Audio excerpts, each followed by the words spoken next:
Minha gente, hoje o Jogo Limpo Cast vai falar de um dos elementos mais importantes da indústria do futebol. É o empresário de futebol. Uma figura que começou a surgir mais ou menos lá na década de 70, já existiam alguns talvez em 60, mas mais na década de 70, 80, mas hoje se tornou uma das peças mais importantes nessa engrenagem econômica que movimenta bilhões. O empresário de futebol hoje está presente praticamente em todos os segmentos que envolvam desde a formação do atleta até a sua contratação. Para explicar melhor como surgiu esse fenômeno, que em alguns casos ganham mais dinheiro até que os próprios jogadores, nós trouxemos aqui hoje o empresário 001 FIFA no Brasil, que é o nosso querido Léo Rabelo, que conhece e vai nos contar hoje toda essa história e toda esta trajetória que a figura do empresário de jogadores, o agente FIFA, o agente de futebol, seguiu para chegar nos nossos dias. Léo, é um grande prazer agora estar conversando com você mais uma vez.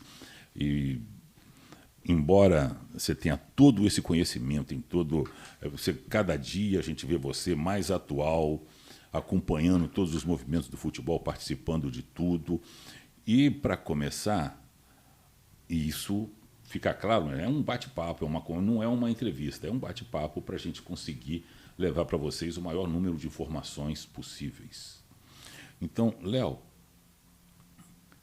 analisando hoje a figura do agente de futebol, é muito diferente do que foi no passado, quando começaram, como funcionava com os jogadores antigamente, como funciona hoje. Você pode dar um breve relato para a gente? Olha, boa tarde em primeiro lugar, né? Nós estamos numa época em que o empresário realmente hoje, como você falou, ele é bem, quer dizer, ele é fundamental em qualquer negociação de jogador e na vida pessoal do atleta também. E perante os clubes também. Hoje o clube não recorre mais ao contato direto com o jogador para uma eventual contratação, uma eventual informação como está a situação do jogador contratualmente e tal. Antigamente era diferente. Quando nós começamos, né, era até mal visto pela opinião pública, isso em função das críticas que nós sofríamos, porque achavam que o clube tinha que tratar diretamente com o jogador. A primeira reação que houve quando começamos a nos organizar foi aquela barreira que os clubes colocavam em relação aos empresários. E é inclusive importante colocar essa questão aí que você está falando, porque nós temos histórias aqui, por exemplo, dos grandes atletas do passado, citando mais precisamente aí também os grandes tipo Garrincha, Nilton Santos, Heleno de Freitas. Não existia a figura do empresário naquela época. Você acha que era melhor ou mudou e não ficou bom hoje? Não, mudou para melhor, claro. Você viu o seguinte, você falou aí primeiro do Garrincha, né? O Garrincha, se a gente fosse avançar no tempo e fosse hoje, ou melhor, se naquela época houvesse uma estrutura empresarial de jogadores como temos hoje, o Garrincha não morreria na miséria, como morreu. Pra você ver um exemplo. O Garrincha, ele mesmo que era praticamente semi-analfabeto, era uma figura fantástica, mas não era um cara letrado, não era um cara atualizado em nada. Por sinal, até ele tornou-se uma figura folclórica por não entender de nada, a não ser contar dentro do campo de futebol. E o Garrincha fez contratos péssimos com o Botafogo. Fez contratos, porque você estava o Garrincha com 3, 4 dirigentes que eram realmente pessoas né? Empresários dos seus negócios, pessoas que Já eram pessoas bem-sucedidas, né? pessoas bem articuladas e tal. Então o jogador não sabia, não podia dizer não. Os contratos que o Garrincha fez na época, mesmo para aquela época, os números, se você comparar, são totalmente diferentes. Mas para a época, podia ter feito contratos melhores. Mas o cara sentava com o dirigente. O único caso assim do Garrincha que teve algum apoio foi do Banco Nacional, do extinto Banco Nacional, até o pai do atual presidente do... O João Paulo Magalhães Lins, né? Na época, José Luiz de Magalhães Lins, acho que era presidente do Banco Nacional, e dava um apoio ali ao Garrincha, mais um apoio institucional de tal, como é que ia fazer e tal. Mas não era aquele apoio de cuidar da vida do Garrincha. O Garrincha, quem cuidava da vida dele, mas na época era até mais familiar, era a Elza Soares, quando ele já estava numa situação já com 11, 12 filhos e cheio de problemas de saúde também, de com a saúde bebida, e tal. né? E principal problema do Garrincha, que foi, as pessoas falam que foi a bebida, mas não foi a parte física do Garrincha. O Garrincha jogava, na maioria das vezes, sem condições de jogar, com injeções no joelho. O Garrincha, 90% das partidas do Garrincha, depois de uma certa época, era mediante aplicações no joelho. Triste, né? Todas, até na própria Copa do Mundo aconteceu isso. A própria Copa do Mundo aconteceu isso. Então, não tinha nenhum amparo. Então, o cara não tinha noção do que ia fazer. Não tinha amparo financeiro, não tinha amparo social, e o amparo familiar era precário. Que ele não tinha noção. E quando ia discutir um contrato... E tinha outra coisa também. Naquela época, até pouco tempo atrás, os contratos não eram tão longos como são hoje. Hoje, os contratos, em geral, o jogador quer fazer contrato de 4, 5 anos, que é o máximo que a FIFA permite, que a lei permite, né? Naquela época, o contrato era de 1 ano. O cara fazia contrato de 1 ano. Se ele se lesionasse, não tinha o que fazer. E tinha mais um problema que foi resolvido na época da Lei Pelé, em parte. Depois a FIFA acabou sacramentando. O problema do vínculo do jogador com o clube. O cara fazia o contrato de 1 ano com o clube. Aí, se ele não aceitasse as condições do clube, ele ficava sem jogar e não podia ir para clube nenhum. E não recebia o salário também. E não tinha multa contratual. Não tinha multa contratual. Claro que ele não estava infligindo nada, que ele acabou o contrato, podia até ir para casa, ficar dormindo. Mas... não era obrigado a trabalhar, mas não recebia nada, e não podia ir para canto algum. E ficava... Era uma relação muito unilateral, entendeu? Desigual, porque totalmente desigual. Ou ele aceitava ou aceitava. Aí veio a Lei Pelé, que depois foi aprimorada com a FIFA, com vários colegas. Hoje o jogador... A primeira coisa que se faz é fazer na Lei Pelé, você sabe muito bem que você foi um dos caras que redigiu isso. Quer dizer, tinha aquela equação do quanto ele ganhava para poder depois fixar o valor de uma eventual indenização e tal. E hoje o cara tem uma multa contratual, se ele quiser sair, o clube vai lá, paga. Você vê o caso do próprio Neymar. Você viu o caso? Neymar, ninguém acreditava que o PSG fosse lá, aquele fundo árabe lá, e fosse pagar a multa, e pagou. Levou o cheque lá e pagou, na época, 200 e tantos milhões de euros. Então, na realidade, esse era o grande problema. Quer dizer, não existia um empresário. Outro exemplo que eu vou... que é um exemplo latente de como é que era a relação clube-jogador, é do Nilton Santos. O Nilton Santos foi uma figura especialíssima na história do Botafogo. Pela idade que eu tenho, pelo que eu vi futebol, pelo que eu vivenciei, pelo que eu viajei, no meu entendimento, foi um dos maiores jogadores do futebol mundial, de todos os tempos. A enciclopédia. Pela postura dele em campo, pela maneira que ele jogava, pelo reflexo, por tudo você pode imaginar no jogador. Nem os jogadores modernos hoje chegam aos pés do Nilton Santos, laterais. Então, o Nilton Santos assinava contrato com o Botafogo em branco. Ele mesmo dizia... Hoje a gente vê que é uma coisa tão absurda você assinar o contrato e deixar... Não, ele assinava e dizia assim, tá bom, você decide. Aí uma vez um repórter perguntou para ele assim, um jornalista, mas cara, você está assinando em branco, por que você não discutiu? Eu falei, não, olha aqui. Aí ele respondeu, eu sou botafoguense. Estou feliz porque a coisa que eu mais gosto de fazer é jogar futebol. Então, para mim tá bom. O que eles botarem no contrato, tá tudo legal. Só que, sabe como é que ele acabou?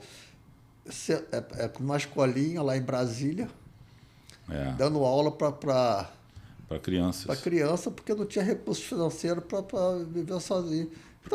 Então era realmente, e isso foi dezenas e dezenas de jogadores. A maior parte, 90% dos jogadores estavam presos. É uma coisa interessante, que na época, quando um jogador fazia um contrato com o clube, como não tinha empresário, a primeira coisa que o clube fazia, tinha duas cláusulas, duas coisas pequenininhas assim, o cara botava um X aqui e um X ali.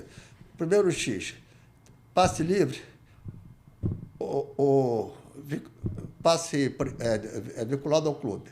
Passe, quer dizer, tá preso ao clube eternamente. O contrato já vinha para a mesa com aquela cruzinha que não tinha passe livre. Do vínculo. Era um negócio tão pequeno, já era uma coisa, já era até uma pegadinha, que era um vínculo definitivo. Poucos jogadores, 90% dos jogadores, ou 10% é melhor, prestavam atenção naquilo e discutiam. O exemplo foi o Evaristo no Flamengo, quando foi para o Barcelona. O Evaristo, como era de uma família de juristas, que era Evaristo de Macedo, de grandes juristas, tudo isso, o Evaristo, quando veio do Madureira e assinou com o Flamengo, acho que foi o tio, o pai, que era um grande advogado, prestou atenção naquilo e falou, não, ele vai ficar livre quando acabar o contrato dele. Tanto que ele saiu para a Espanha livre. Naquela época, um jogador como ele foi livre, porque a família protegeu e serviu um exemplo. Da importância de você ter alguém do lado. Existia casos assim meio folclóricos, jogadores que as mulheres participavam, mas era mais psicológico. Tá? A mulher do Didi, chamada Guiomar, que foi famosa, foi cara capa de manchete. Existia uma revista chamada Manchete Esportiva, depois e tal. E ela, de vez em quando, estava lá no negócio da confusão ali, porque ela exigia o melhor tratamento para o marido dela, os contratos do Didi, ela enchia o saco do dirigente lá, ficava chamada Guiomar. Outra foi a mulher do Roberto Dinamite também, que ficou famosa, porque ela que assistia o Roberto nos contratos. Mas são raríssimas exceções. Aí, quando começou o advento do empresário, os clubes primeiro se rebelaram. Aí a FIFA, para disciplinar, exigiu que todos fossem registrados. Primeiro na FIFA. Hoje vai pela CBF, que depois chega na FIFA.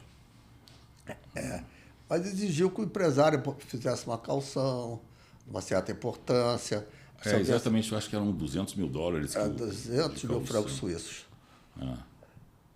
Exigia que o empresário fizesse uma caução para uma espécie de um seguro. Se houver algum problema entre um litígio entre jogador e empresário, aqueles recursos eram para ser indenizados um eventual dolo que o empresário cometesse, né? E aí a coisa foi andando, entendeu? Eu acho que a figura do empresário é fundamental, mas fundamental na carreira do jogador. Hoje até existe uma empresa na Espanha que eu visitei há pouco tempo em Madrid, tem 150 funcionários, uma empresa só, para tratar de carreira de jogador. É claro que aí você diz, não, mas aí tem que ser uma coisa mais individualizada e tal, mas... Não, mas o que eu acho importante hoje, e a gente acompanhou, o futebol evoluiu muito mesmo, a partir da década de 90, né? Depois que, com a criação da SADS na Espanha, Sociedade Anônima Esportiva, e com a criação da Premier League lá na Inglaterra. Em Portugal também. Que foi. Em Portugal. Portugal foi um dos primeiros países até a Alemanha também. A Alemanha também. Exatamente. Então, com toda essa transformação, ele passou a se exigir um profissionalismo maior e a presença de mais executivos que conhecessem o mercado, o produto e as operações. E aí, nesse ponto, passou a ser importante também você ter um empresário para cuidar da carreira do atleta, porque o atleta tinha que estar treinando, jogando, cuidando da saúde, cuidando das obrigações dele. E essas reuniões determinavam que exigiam pessoas de um potencial de conhecimento maior. Né? E o fator também que o empresário ter o poder do convencimento quando o atleta confia no empresário e mostrar para ele o que é melhor e o que é pior. Entendeu? Inclusive, uma das obrigações do atleta, do empresário, eu acho, que é lutar para preservar a longevidade da carreira do atleta. E a imagem. Não, a imagem e um atleta que tem alguém do lado dele orientando, ele não vai fazer o que faziam, indo para balada, passar noitadas, beber, não cuidar da saúde, porque ele sabe que aquilo está encurtando a vida profissional dele, né? Hoje, você pode ver que eles são muito mais esclarecidos, os jogadores, em função do convivência que tem com os empresários. Porque eles têm realmente... Eu tive jogadores que eu falava com o cara meia-noite, 2h da manhã, vou citar nome aqui para... Teve jogador que dizia para mim, não vou poder jogar, vou simular uma contusão, porque eu briguei com a minha mulher, que não sei o quê, eu estou bem e tal. Aí eu era obrigado a ligar para a mulher do cara. Mas amanhã, eu olha, teu marido está dizendo isso.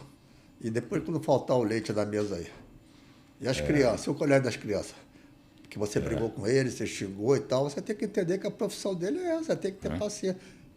A função do empresário é porque isso não são coisas que de caráter sigiloso, né? A parte da... mas vai além de simplesmente vender o passe do atleta ou comprar o passe do atleta. Além. Sabe que hoje eu estou mais dando consultoria e tal. E eu acho que os empresários hoje também estão muito mais preparados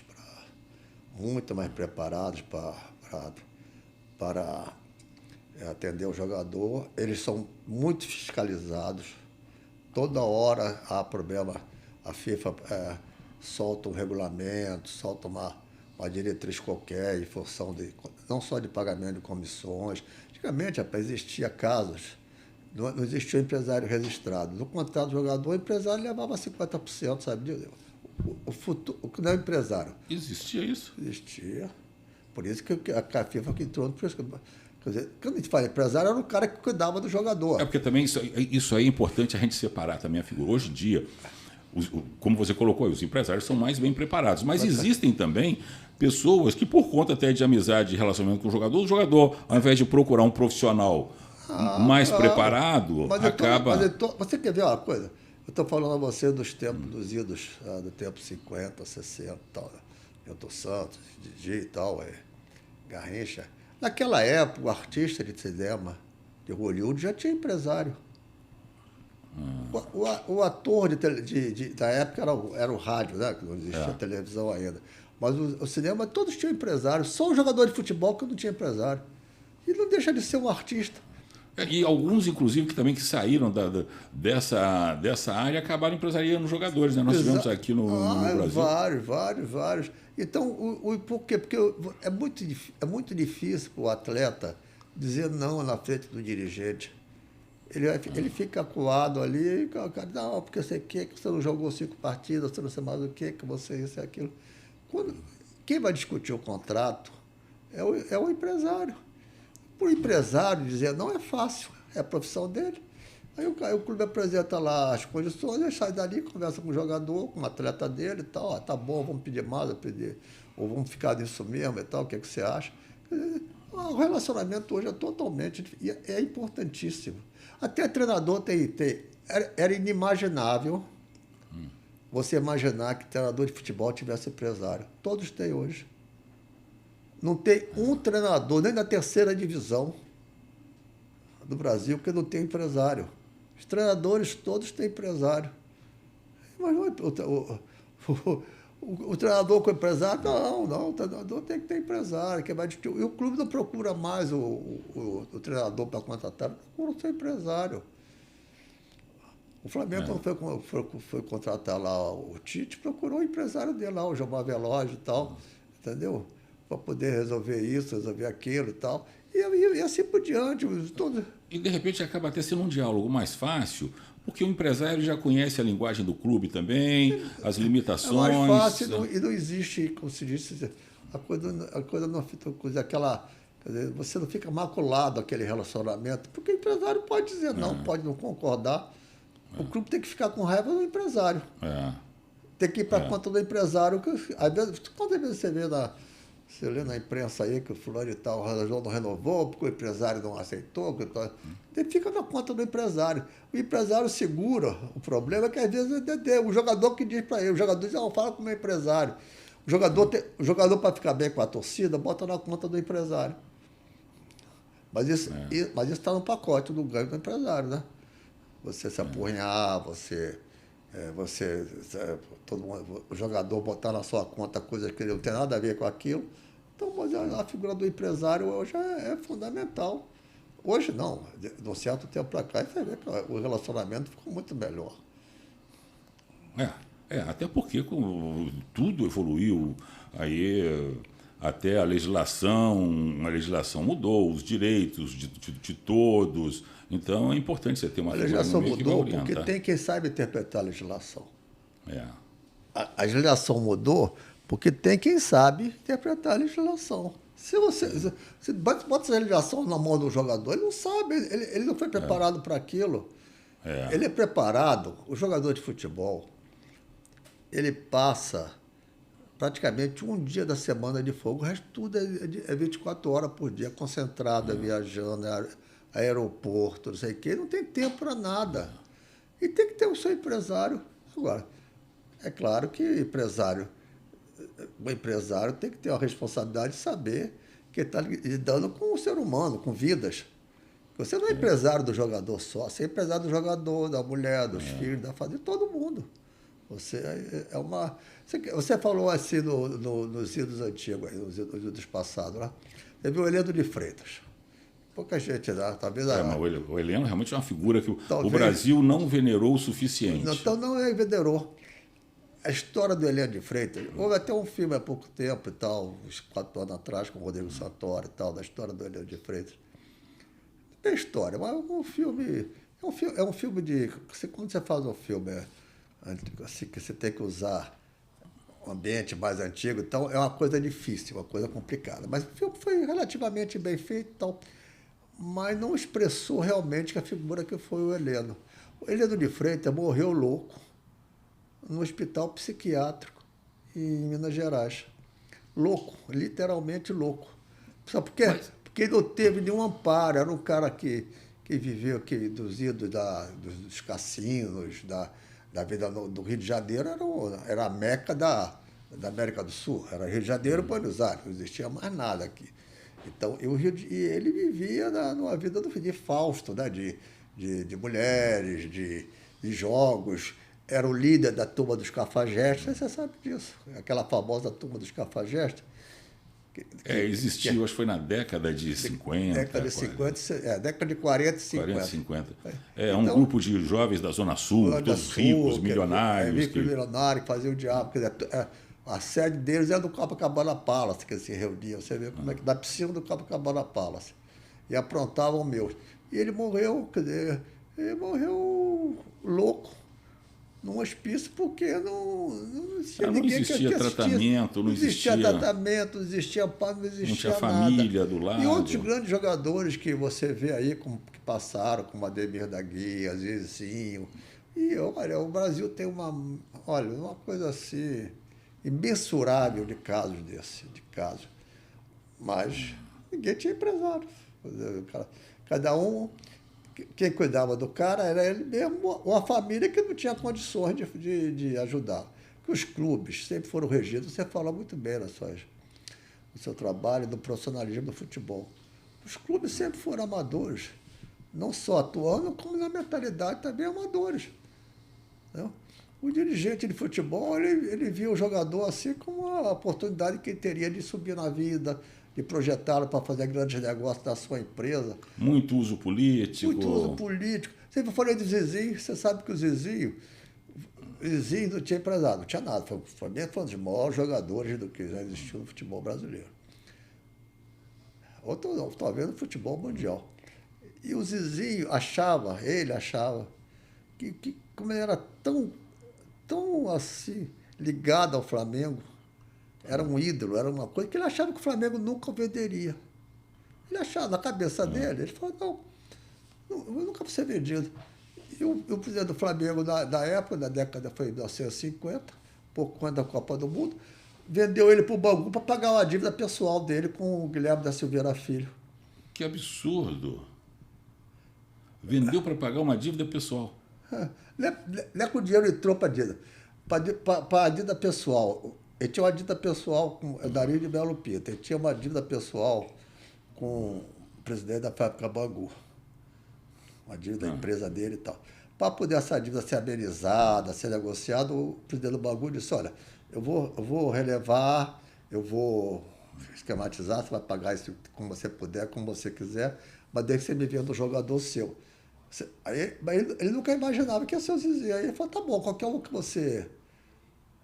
você falar. E daí o presidente do Bangu na época, que era o presidente da fábrica Bangu também, aí disse para ele assim, falou o Zizi porque achava que ele não ia... Não ia concordar. Aceitou. Quando foi o Zizi, aquilo foi uma... Que impacto. Vendeu, era o maior jogador do Flamengo, tipo um Zico da época, para poder resolver um problema pessoal dele. O amadorismo do futebol brasileiro produziu situações inimagináveis. Inimagináveis. Quer dizer, o Caio... Mas e depois, assim, jogou quanto tempo no Bangu? Jogou bastante tempo. Quando ele foi para a Copa de 50, ele já era do Bangu. Alguns acham que o Zizinho era do Flamengo. Naquela época, com a seleção de 50, daquele maracanaço que chamam, né? Daquela desastre lá contra o Uruguai, acham que era praticamente um combinado Flamengo e Vasco. Achavam que o Zizinho era do Flamengo, mas não era, o Zizinho já era do Bangu. Ele foi vendido no início do ano, e quando acabou a Copa, ele foi para o Bangu de Jogou uns 3, 4 anos no Bangu, ou talvez até mais, jogou demais. Depois foi para São Paulo, jogou no São Paulo. Mas não tinha empresário, não tinha nada. Quer dizer, o cara... Tu imagina se houvesse um empresário e ele dizia, porra... Não ia permitir. Porra, isso não existe. Esse é um problema pessoal do senhor, ele dizia o presidente. O senhor quer resolver o problema da sua empresa, vendendo o seu melhor jogador, e com todo o respeito, para o Bangu não tinha sentido, né? Não, ainda mais que deve ter sido por um valor, por um preço... Para os valores não eram, mas para o valor da época, para a época, era tudo coisa do momento, né? Para a época, ninguém acreditava, era uma coisa não era assim, você não imaginava que o cara fosse... E o Zizinho foi para o Bangu, rapaz. Saiu no seu apogeu, o presidente do Flamengo resolveu um problema pessoal dele. E outros casos aí, você vê, nós estamos falando aí do Didi. O Didi foi um jogador tão fantástico, né, tão espetacular, que ele foi considerado na Copa de 98, é chamado Mister Futebol. Na Copa de 58. O Didi tem até um episódio particular que o Pelé me contou, que o Pelé tinha uma admiração pelo Didi impressionante. E o Pelé falou que num daqueles jogos ali, ele tinha uma velocidade muito grande, e o Didi veio com a bola, no que ele foi passando pelo lado, ele viu o Didi olhando para o outro lado. Aí ele foi e parou de correr. O Didi mandou a bola para ele e ele não alcançou a bola. Aí o Didi falou com ele, falou, Pelé, você ainda não percebeu que quando eu olhar para a direita eu vou jogar a bola na esquerda, ou quando eu olhar para a esquerda eu vou jogar na direita? Você tem que perceber. Era um jogador, então você vê a inteligência dele. Apesar de ter jogado no Real Madrid, jogou há pouco tempo, né? Que ele saiu dali e foi para o Real Madrid, né? Mas não se deu bem por causa do problema lá de relacionamento lá com o treinador e tal. E voltou, aí disputou já a Copa de 62 novamente. Mas era um jogador que podia ser milionário pelo futebol que o cara tinha. Ele acabou como treinador de futebol. Esteve no Peru, né? E uma coisa curiosa, o Brasil, quando foi campeão em 70, jogou aquele jogo com o Peru, o treinador do Peru era o Didi. Foi um dos jogos mais difíceis que o Brasil... Apesar de ter sido 4-2, foi um jogo dificílimo. O placar enganou.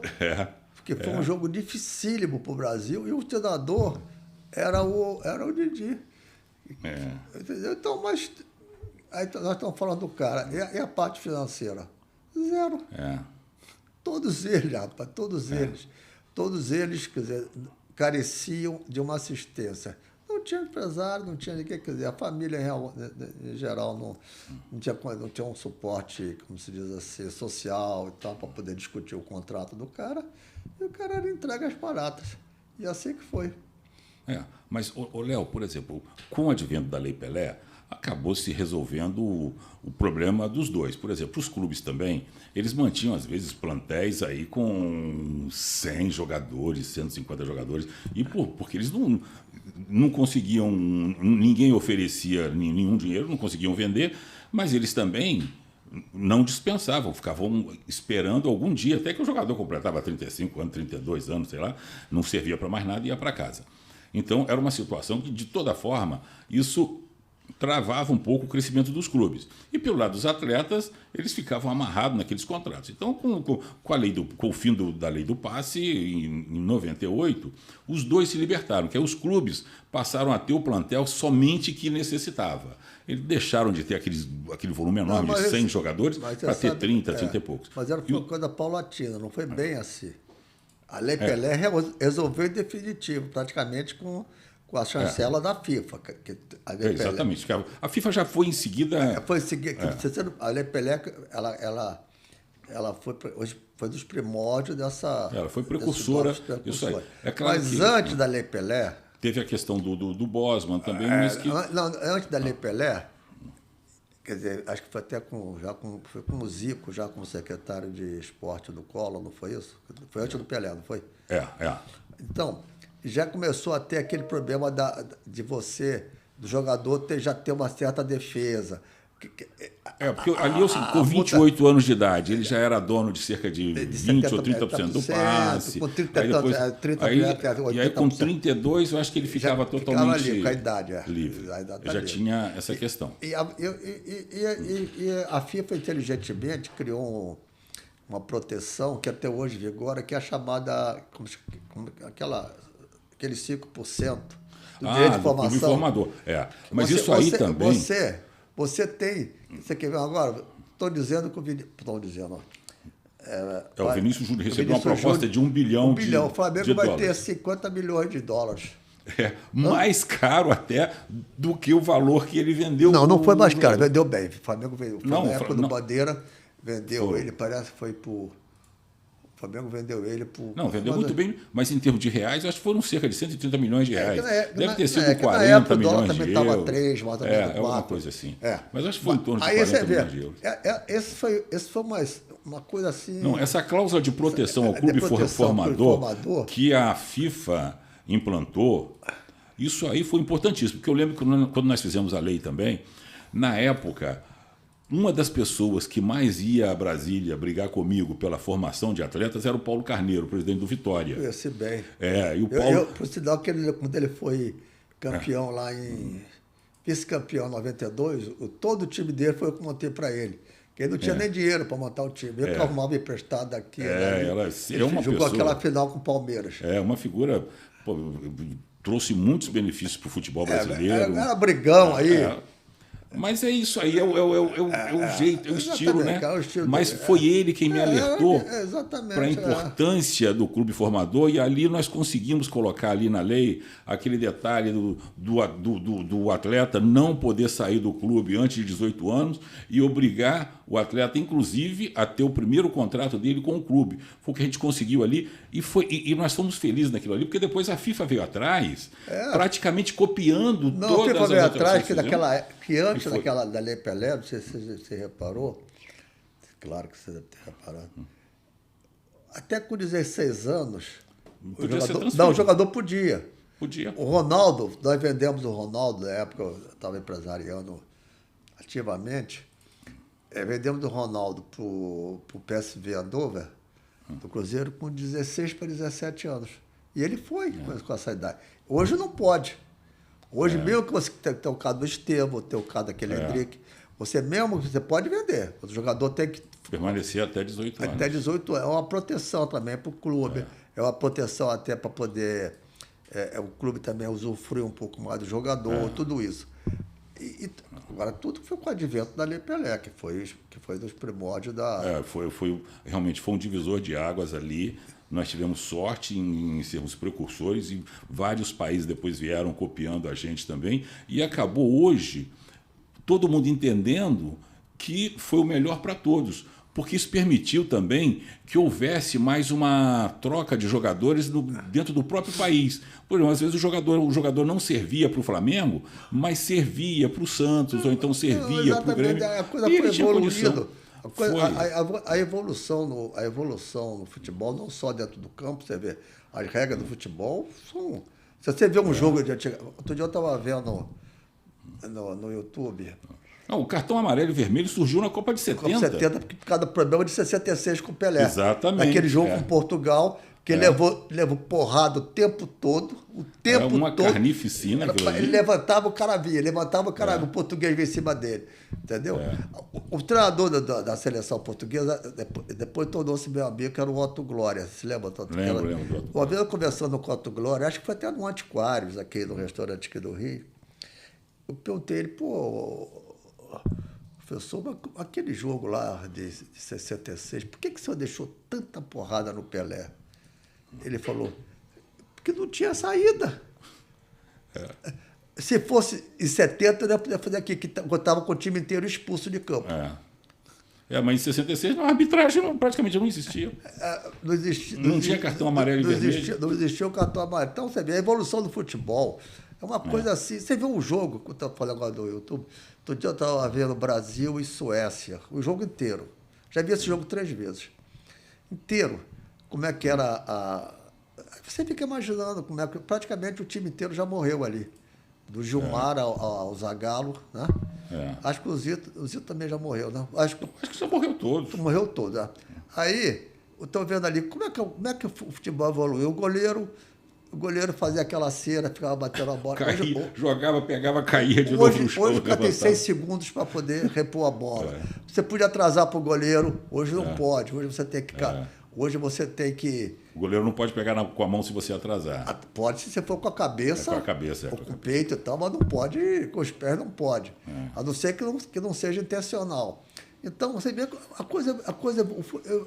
a evolução hoje do futebol é uma coisa... Ficou mais dinâmico, mas é um detalhe, porque eu me lembro até uma vez que conversando com esses jogadores aí, e até o Pelé dando entrevista sobre isso também, ele dizia o seguinte, pessoal, mas eles não jogariam ou não jogariam hoje? O que ele dizia é o seguinte, se na época, com as faltas que haviam e o juiz não apitava, o pessoal, para entrar na defesa era difícil porque ele era butinada de tudo quanto é jeito. O material esportivo era horrível, aquelas chuteiras de couro. Tinha prego. Imagina. A bola era pesadinha. Quando molhava, era uma desgraça. Agora, já pensou esses caras, mas esse pessoal jogando hoje? Sabe o que eu acho que é o contrário? Eu acho que muitos daquela época jogariam hoje. E muitos de hoje... Não jogariam naquela época. Tenho certeza disso. Aí você tem razão. Eu acho que muitos que são craques hoje, mas não conseguiriam nem pegar na bola naquela época. Não jogariam. Muitos hoje, porque às vezes a gente acha que o cara faz 2, 3 partidinhas, já acha que é craque, todo mundo tem que ir para a seleção, não sei o quê. Muitos jogariam naquela época. Naquela época, rapaz, o cara para ser craque de futebol era um negócio difícil, para burro. Você tem razão. Era muito complicado mesmo. Era complicadíssimo. Não, o Garrincha, algumas vezes, ele saía de campo, a canela dele estava em carne viva, saindo sangue, de tanto chute que ele levava. Garrincha, Pelé, coisa à parte. Mas tantos jogadores daquela época que você vê que jogariam hoje. Você acha que o Gerson jogaria hoje? Mas jogava brincando. Olha o jogador hoje do futebol brasileiro. Vamos falar futebol brasileiro, porque a gente está aqui se baseando mais no futebol brasileiro. Que tem aquele passe vertical como tinha o Gerson. Aquele passe que ele deu para o Pelé matar no peito, aquele primeiro gol, não foi contra a Itália, não foi o terceiro? Foi, eu acho que foi no jogo da Itália. Não, o primeiro foi de cabeça. Que o Pelé... Não, contra a Itália também foi o que o Pelé fez o gol de cabeça. Não, o que ele matou no peito. Quarto gol. Não, o primeiro gol foi de cabeça. O primeiro gol foi de cabeça do Pelé. Então você que ele matava no...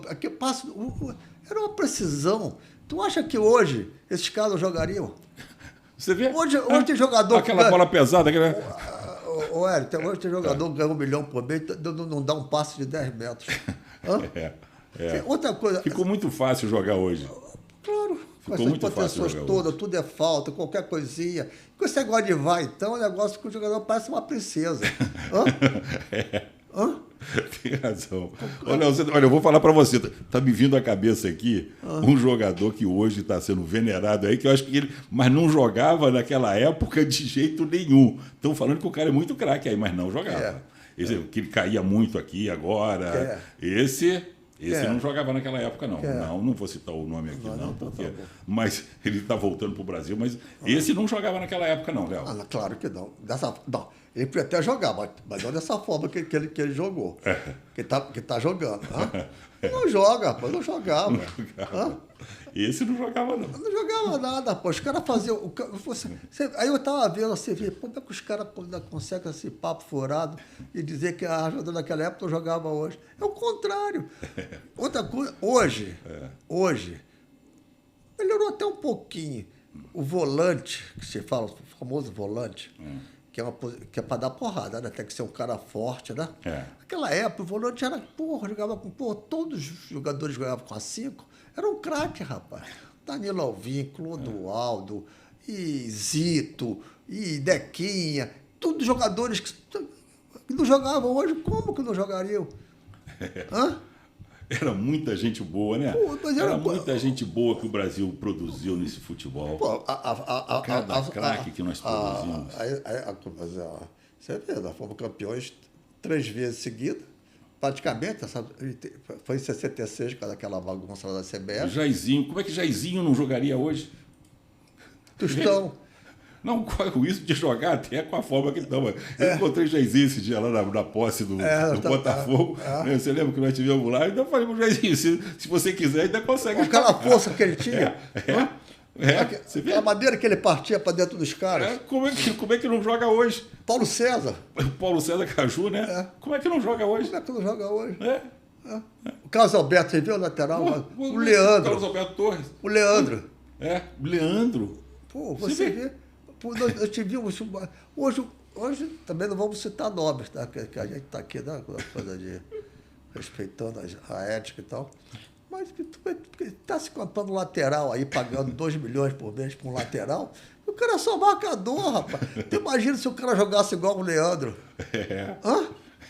Igual o Djalma Santos. Igual o Carlos Alberto Torres. É mesmo. Tu viu os laterais que nós temos? Porque essa turma não vê. Eu acho que eles não vê. Não vê porque não quer. Porque os resultados acontecem. Quanto tempo a gente não ganha o campeonato do mundo? Isso aí. Quanto tempo que a gente não ganha? 23 anos. Quanto tempo que a gente vai passar a famosa jogo do campeonato mundial, que hoje agora vai ser mesmo agora vai ter um Mundial de Clubes. Mundial de Clubes. Antigamente era um torneio, porque jogava 3 partidos. Quanto tempo que a gente não ganha também ali? E antigamente o Brasil dominava, ganhava. Quanto tempo? Tudo. Aí vai os europeus lá, dão de 4, dão de 5, não sei mais o que. O Real Madrid deu de 5, não sei o que. Outro vai lá e dá de 4. O Santos levou um vareio lá, outro que. Todos os clubes brasileiros que vão jogar essa classe leva. O único que maneirou um pouquinho agora foi o Flamengo. Esse último agora você vê a vergonha que o Fluminense fez. Mas não foi bem a vergonha, aquilo já era esperado. Tomou um chocolate danado. Porque aí também o futebol brasileiro, rapaz, o futebol brasileiro, ele tem a matéria-prima, mas não sabe aprimorar. E a gente tem que concordar uma coisa, né? Está decadente. Porque o que eu acho, a gente não entendo profundamente para garantir por que isso está acontecendo. Mas eu acho que tem muito a ver com o poder econômico europeu, e aí a gente começa já a preparar a garotada nossa, tirar aquele conceito que a gente sempre teve do futebol lindo, isso aí... e começar a preparar a garotada para jogar aquele futebol força da Europa. Mas esse romantismo assim, em parte, existe, sabe? Porque se você pensar bem, antigamente, quando a gente fala antigamente, parece até que ele está falando da idade da pedra, mas não é. Não uns tem 30, 40 anos assim, atrás. Qualquer bairro, qualquer capital tinha campo de futebol de pelada. Você deve ter jogado pelada já. Eu joguei, todo mundo. E campo E a de molecada terra. se criava ali naqueles Eu campos morei de no várzea. Meia, ali tinha uns 4, 5 campos de pelada ali. Hoje é tudo em tosse imobiliária, então os caras não tem nenhum. E na época a gente tinha liberdade para jogar também. Você jogava do jeito que queria, tinha liberdade para dar drible. Hoje em dia os preparadores não deixam você. Não deixa bater falta, não deixa driblar, não deixa fazer nada. E tem uma coisa, dizia-se, né? E era verdade, que o jogador brasileiro ensinava o europeu vinha para cá para aprender. Hoje é o contrário. Hoje é o contrário. Hoje é o contrário. Quer dizer, a gente fica aqui na televisão vendo o jogo das horas. Porra, tu vê um jogo. Você quer ver o número de faltas que tem num jogo de uma Champions League? O número de faltas que tem no jogo do Campeonato Brasileiro. É 12, 13 faltas para eles, para nós 50. 50. Tem jogos que tem 40 faltas. Porque, agora isso é culpa só do jogador? Não, é da própria estrutura, do próprio contexto. Os caras estão mal preparados, a prova disso está que ele está trazendo todos os portugueses aqui para ser treinador. Apesar de que é uma coisa que também já está meio exagerada. Parece até que... Parece que o português já nasce com dom. O português já nasce com dom. O dom de ser treinador de futebol, né? Não é isso? É. Mas eu acredito muito quer dizer, já que o nosso tema aqui é falar de empresário, que falta muita coisa para aprimorar ainda para esse trabalho. Né? Mas melhorou muito a proteção, principalmente para o jogador. Para o atleta de futebol. Melhorou. Agora, o que eu acho também é que tem pouca informação no país, até para os próprios pais que levam as crianças já, começam a despontar como jogadores. Eu acho que tem pouca informação sobre a importância de se escolher bem também um empresário para administrar a carreira de um atleta. Porque você tem muitos bons empresários, mas você tem também aí no mercado, às vezes alguns que a gente muitas vezes nem toma conhecimento, mas eles acabam até destruindo a carreira do jogador por conta do imediatismo. Isso tem um monte. Então, a falta de informação acaba produzindo problemas aí que você deve ter conhecimento de alguns, que o empresário, visando somente, um empresário que também não está tão preparado, visando só a parte dele, acaba praticamente... Mas há muito empresário preparado. Há muito empresário. E agora, claro, no universo hoje existe mais de 1.000 empresários no Brasil. No Brasil. Claro que você bota aí 70% que não sabe nada. Está a fim de ganhar um troco, uma coisa, fazer algum negócio e pronto. Hoje os números são elevados, as condições são altas em função que as transações são... Você tem empresários que ganham mais que grandes craques, inclusive. Mas aí é relativo, porque o cara ganha, por que ele ganha? Porque ele tem às vezes 5, 6 jogadores. Se ele ganha 7%, 6% cada um, você vai ver a carteira dele. E tem uma coisa, empresário, o jogador de futebol tem prazo limitado, o empresário não tem. Tem isso. O empresário vai trabalhar, vai ganhar a vida inteira. O jogador vai ganhar. Vai ganhar quanto ele produzir. Quando ele tiver fisicamente, poder produzir. Uma coisa também que eu acho, né? Que o que falta aqui no atleta brasileiro, eu fico vendo, são fundamentos. A gente não tem os clubes, eu não sei se o Flamengo agora, com essa equipe que trouxe lá de fora, outros clubes, eles trazem cara preparado para ensinar fundamento para os jogadores. Que o cara pode ser um puta jogador, mas não tem fundamento.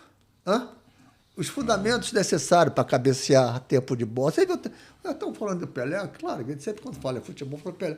O Pelé era, na realidade, relativamente baixo, mas tinha um tempo de bola extraordinário. Você viu o tamanho, você lembra do tamanho do cara da Itália que ele subiu e meteu o gol de cabeça? Eu tive com um cara lá, olha, você sabe que nós estivemos com ele num evento lá na Itália, e eu vi, o Pelé baixinho, ele enorme perto do Pelé. Mas você quer aquele ali? Tempo de bola.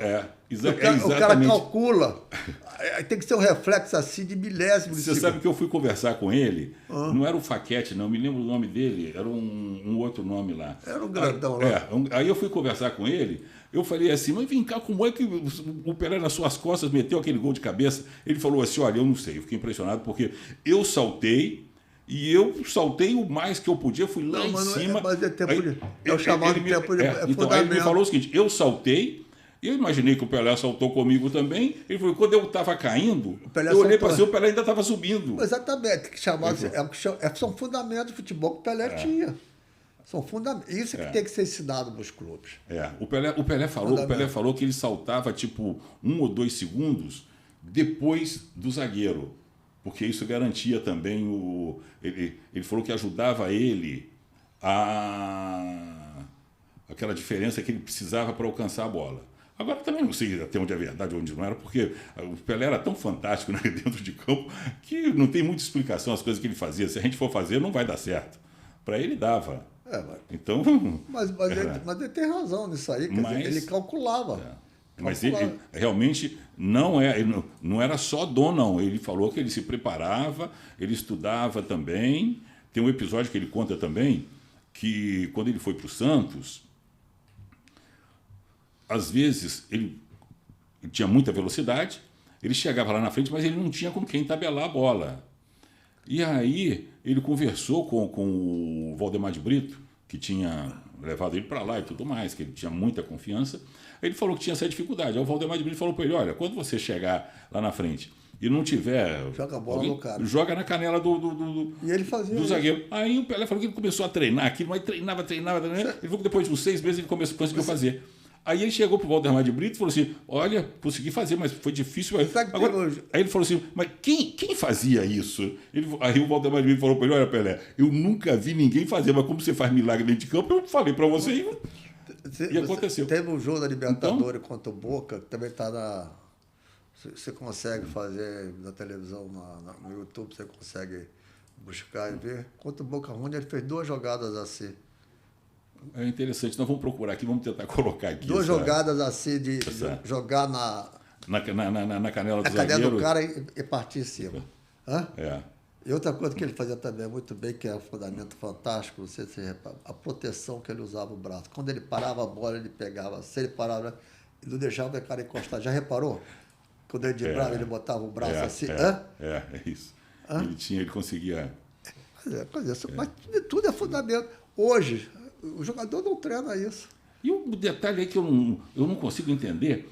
Nós tínhamos muitos gols de falta antigamente. Hoje em dia, os jogadores não treinam falta e falam que não sei, tem algumas desculpas aí. Você acredita que seja por algum motivo técnico? Por que você acha que tem esse negócio de não treinar falta mais? Treinamento. Quando acaba o treino, eles vão embora. Estão loucos para ir embora. Acaba o treino. O Zico conta que ele acabava o treino, ficava sozinho e batendo falta. O Rivelino batia falta o tempo todo sozinho. É treinamento. Chutava muito o Rivelino também, né? Putz. Como é que o Rivelino não jogava hoje, gente? Como é que não vai jogar hoje o Rivelino? É capaz de, com a idade que ele tem, ainda ser melhor do que muita gente que está aí. Exatamente. Muito interessante. Agora tem um outro detalhe também, que eu queria aproveitar a tua presença aqui, Léo. Você acha que no modelo atual, o futebol brasileiro produzindo os craques que tem, a gente pode esperar uma boa Copa do Mundo de 2026? Você acha que a gente tem muita chance? Eu acho que é muito pouca. Se não mudar, tem tempo para mudar. Para mudar os conceitos, entendeu? Esse ranço que você acha, de você achar que o jogador que está aqui no Brasil não pode ser aposentado. Hoje o cara, para ser convocado, tem que ir para a Europa. É mais fácil do que jogando aqui. Sabe disso. Quanto mais jogando nos centros mais adiantados, da Europa. Eu acho que as nossas chances são pequenas. Ainda são pequenas. E o Felipe Luiz como técnico? Está aprendendo. Felizmente, ele passa a impressão, né, que ele é consciente das limitações dele. Ele diz isso. Que ele é consciente das limitações dele, que está aprendendo, está estudando, que ele fica vendo o jogo o tempo inteiro, outros jogos, né? Os campeonatos aí que se desenrola no mundo e tal. Mas eu não acho que é cedo para fazer uma... Que o elenco do Flamengo, ele é muito bom. É. Para tu pensar bem, o elenco do Flamengo é excepcional em relação ao que tem aqui no Brasil. Então, se o treinador não complicar, vai levando isso aí. Você viu o exemplo das Copas que nós ganhamos? Nós ganhamos Copa com o Aimoré Moreira, de treinador, com Feola de treinador. Não foi isso? O Zagallo era mais ou menos, o Zagallo estava começando. É. Parreira, que era muito técnico e tal, que já era mais estudioso, essa coisa toda. O único que era mais cascudo era o Filipão. É. Não foi isso? Que foi a última Copa que foi em 2002. Né? Nós ganhamos. Então, eu acredito que esses treinadores da nova geração, desses que estão aí, o Felipe Luiz realmente tem tudo para ser um grande treinador. Mas não é ainda.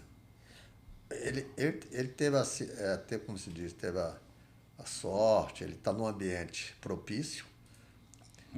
Existe o principal hoje em qualquer contexto, que é a estrutura, pagamento de salário em dia. Isso influi muito no atleta de futebol. Entendeu? E se o Flamengo faz isso, está fazendo isso religiosamente. E ele é estudioso. Ele conhece as limitações dele. Entendeu? Você vê, ele... mas mesmo com as limitações que ele acha que tem, eu acho que ele é um dos melhores aí dos que a gente tem visto aí. Eu acho que ele tem muito futuro, mas atualmente já está bem. É difícil você comparar, porque o elenco, ele está sabendo... A grande vantagem do Felipe Luiz é que ele está sabendo conduzir o elenco. Entendeu? E os caras fecharam. Quando o jogador não fecha com o treinador, é muito difícil. É muito difícil. E quando o cara não tem um elenco, então, você vê. O próprio Otto Glória uma vez me falou também, que ele veio para o Brasil, eu conversava muito com ele. Ele falava assim, aquela seleção de Portugal foi 76, foi a melhor seleção que Portugal já fez, né? Que tirou em terceiro lugar naquela Copa da Inglaterra. Então ele dizia, mas a gente não faz omelete sem ovos. Se tu não tiver... Eu tive a sorte daquela... Teve o Eusébio, né? Teve o Eusébio, teve Águas, teve Sequê, um monte de grandes jogadores que ele teve ali, Coluna, não sei mais quem. E teve ali Então, o Flamengo hoje tem um elenco excepcional em relação aos outros clubes. Todos voltando a isso, Pedro, Arrascaeta, você tem realmente... E se livrou de um grande problema, você sabe qual foi. É mesmo. Esse problema aí, aquele negócio, você tem vamos fazer uma analogia aqui. Se o cara tem um câncer, não extirpa logo, aquilo vai infeccionar, vai afetar todos os outros. Vai criando, deixou até crescer um pouquinho, mas felizmente, senão não tinha mais jeito. Não tinha mais jeito. Bom, é isso aí. Bom, minha gente, nós tivemos o prazer hoje de ouvir aqui o Léo Rabelo, essa enciclopédia do futebol brasileiro, o empresário número 001 do futebol brasileiro, agente FIFA, que foi aí o precursor dessa profissão que cresceu tanto e hoje promove transformações. É um grande prazer para a gente poder dividir com vocês os conhecimentos dele e mostrar a importância desta figura para o futebol brasileiro. Léo, muito obrigado. Obrigado a você, parabéns pela... Tu gostou do teu programa, você está arrebentando, né? Todo dia. Graças a Deus. Rapaz, tem amigo meu que fala, conhece o Sueli Viana, eu conheço todo dia. O bater quanto? 1 milhão, 2 milhões? 8 milhões, 7 milhões. É covardia isso, velho. Graças a Deus a gente está passando... São essas informações boas que ninguém tem, que a gente tem passado, né, Léo? Igual a série de histórias aí que você contou, o futebol brasileiro precisa se reinventar, começar a entender que tem toda uma história aí que ele não pode deixar cair, tem que continuar crescendo. Mas esse projeto futuro conheceu no passado, rapaz. Exatamente. Você tem que conhecer o passado. O futuro é a continuidade do aprendizado que você teve. Você conheceu o passado. Aquele negócio, você olhar o passado. Eu vejo o passado assim, quanto mais está falando de atleta de futebol, de jogadores e tal. O cara tem que olhar o passado com gratidão. O cara, quando olha o passado com gratidão, as pessoas que ajudaram ele, os caras que fizeram ele se consolidar na carreira, não só da família, como até um eventual agente, essas coisas todas, o cara tem que ter gratidão por isso. E ver o futuro com otimismo. Essa é a base de tudo. E acho que isso é que às vezes falta para a gente. Né? É bom que, olha, bebendo dessa fonte aí, que é o Léo Rabelo, muitos empresários se inspiram, inclusive, ligam para ele, pedem opiniões e tudo mais. E é isso aí, vocês tiveram a sorte hoje também de ouvir um pouco dos conhecimentos do Léo Rabelo. Continuem seguindo o nosso canal. E ative o nosso sininho para não perder um único episódio. Obrigado.